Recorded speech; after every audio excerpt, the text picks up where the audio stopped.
Yeah. Yeah. Yeah.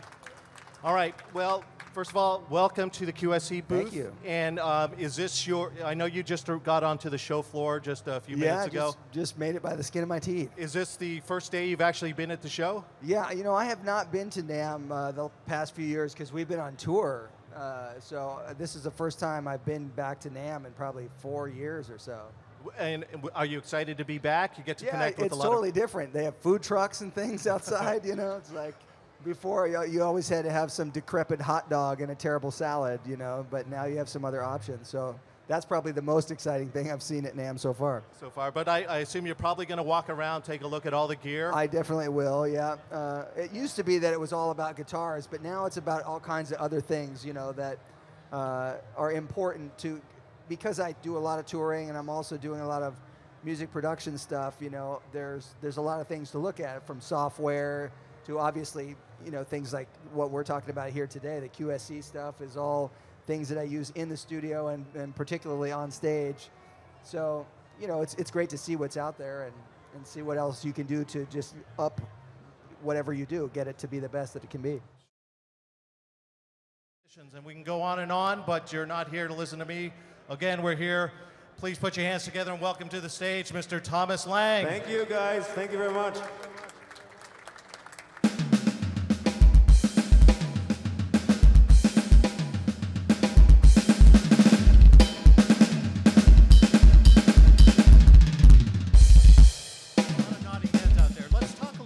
About some of your early days and how you got into playing drums. Was it something that were you sort of encouraged to get into music? Was it something that you sort of found naturally? Tell us a little bit about that. You know, I think my sort of introduction to music, or drumming specifically, was a really natural one. I saw a drummer on television and it totally turned me on. And I bugged my mother to buy me a drum set immediately. And coincidentally, at around that same time, because drums were on my radar, I saw a band perform live, and I walked up to the drum set, and I was 4, and I held on to the hoop of the kick drum from the front, and it just literally blew me away. It really touched me, and just the power and the big drums and the shiny chrome and the volume, it was like I was hooked immediately. And yeah, and I bugged my mom, and she, in fact, got me lessons, thinking that would totally turn me off immediately, you know. But I had a great teacher, and at age 5, I was already, you know, taking lessons and learning to read music. And my mother made me play a real instrument too, so I had to play a piano at the same time. You know, I quit piano after about 10 years, but kept up the drumming. And you know, I was bitten by the drum bug that early, and still infected. Was she a little more supportive of your piano? Yes, over the more. drums? Well, no. You know, they just wanted me to play another instrument, or melodic instrument as well, which you know, in the long run, obviously helped me a lot with producing and writing music, etc. But no, as soon as they saw that I found my passion with drumming, my mother was extremely supportive. Okay. QSC stage at WNAMM 2015. Rachel Z, Omar Hakim, and Mr. Daryl Jones.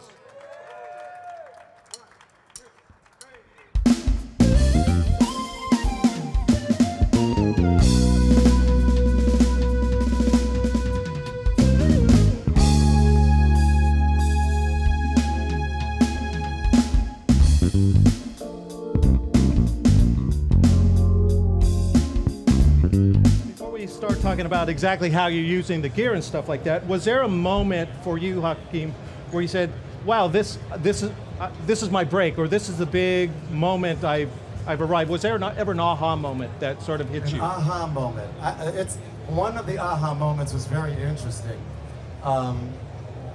There's a great rock guitarist named Eddie Martinez. I don't know if you guys know Eddie Martinez, but I did my first tour with Eddie Martinez. Working for a guy named Jay Mason. I was about 15 years old, so it was like 1974. And we were opening for like a band from San Francisco called Cold Blood. We would open for Sly every now and then, the Doobie Brothers. And it was incredible, you know, to watch these people. But then after the tour, Eddie and I were roaming around New York looking for our next gig. we picked up a Village Voice, because you know the Village Voice is all over New York City. It's like the LA Weekly, right? But back then they had ads in the back, like musician classifieds. So Eddie and I spot this ad. It says, drummer and guitarist needed for recording and touring act. Sounds juicy. So we call the number and they say, go to Carroll Music Studios right now. So Eddie and I go over to Carroll Music Studios, 41st Street and 8th Avenue. And we get up in the rehearsal studio and I see two ladies at mics. And I kind of recognize them. I'm going, wow, that lady looks like Sarah Dash. And that looks like Nona Hendrix. 2/3 of a group called La Belle. And I'm thinking, I said to Eddie, is this a La Belle audition? And right as I said that, Patti LaBelle walked in. And I went, oh my God. Okay, 16 years old, I'm freaking out. They had a huge hit out at that time. Lady Marmalade was the hit, remember? Yep. Remember that? So they asked us to play the groove. So we started playing it. I knew the groove, right? So we're kicking it, right? You remember that? You know that bass line?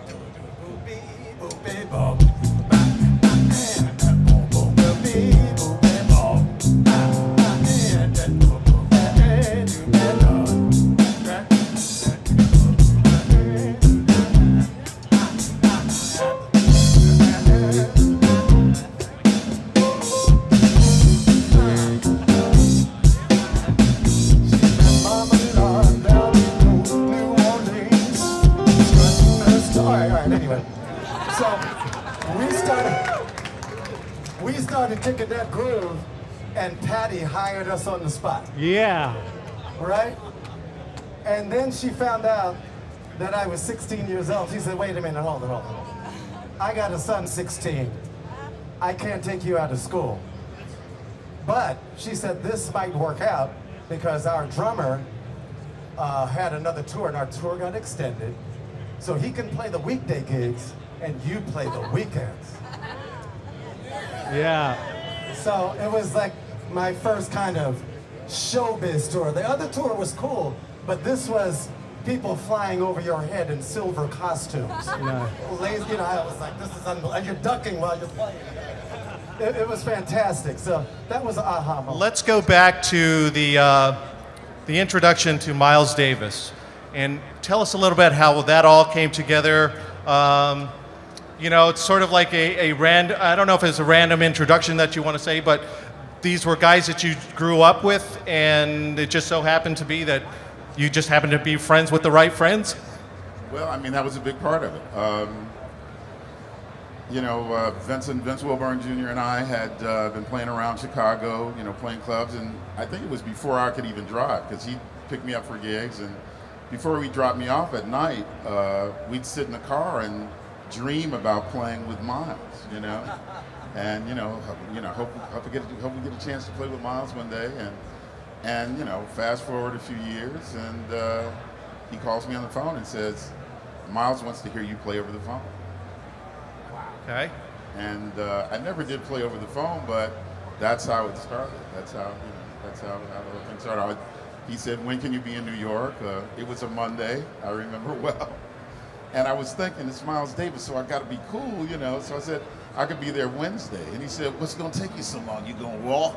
And so, oh, no, I'll be there tomorrow morning, you know. So I went and auditioned, and Vince came out and told me, yeah, man, you got the gig. I said, no. I want him to tell me. So Miles comes out of the bedroom, you know, looks at me, punches me in the arm, and he says, you got it. I'm sort of curious, though. You go from playing jazz and that sort of genre, and you're very well known associated for your association with Mr. Frank Zappa. Mm-hmm. Tell us about that transition. Well, I was always playing. I always loved various styles of music. I was playing rock as well. I did start as a jazz drummer, then switched to rock, which I think is a good transition. If you look back at the drummers in the 50s and 60s, they were basically all jazz drummers. I auditioned for Frank Zappa in 1981. It was an open audition. I found out just through a bass player friend of mine, Kevin Brandon, who had auditioned. He didn't get the gig and told me about Frank wanting to, needing a drummer and a bass player in 1981. So got up my nerve and called him. He answered the phone and organized a audition time, which ended up being 3 days long. But it was a pretty intense audition. But after the 3 days, they offered me the job. Wow. So 3 days, was it like 3 days? Tell us about that 3 days. What? Well, the first day was reading music, and if you don't know anything about Frank Zappa, look him up because he's one of our most important American composers, classically and as well as rock, and as well as a very inventive rock guitar player. So on the stand, on the audition, he had all the hardest classical pieces. A piece called The Black Page. He had a piece called Moe and Herb's Vacation, a Drowning Witch interlude, the hard part, maybe about 4 or 5 pieces that were completely classical. We wrote on the staff for bass drum snare, 4 toms, 3 rototoms, castanets, cowbell, a ride cymbal, 2 crashes, and a china cymbal, all scored out with polyrhythms and very unusual odd groupings and odd time signatures.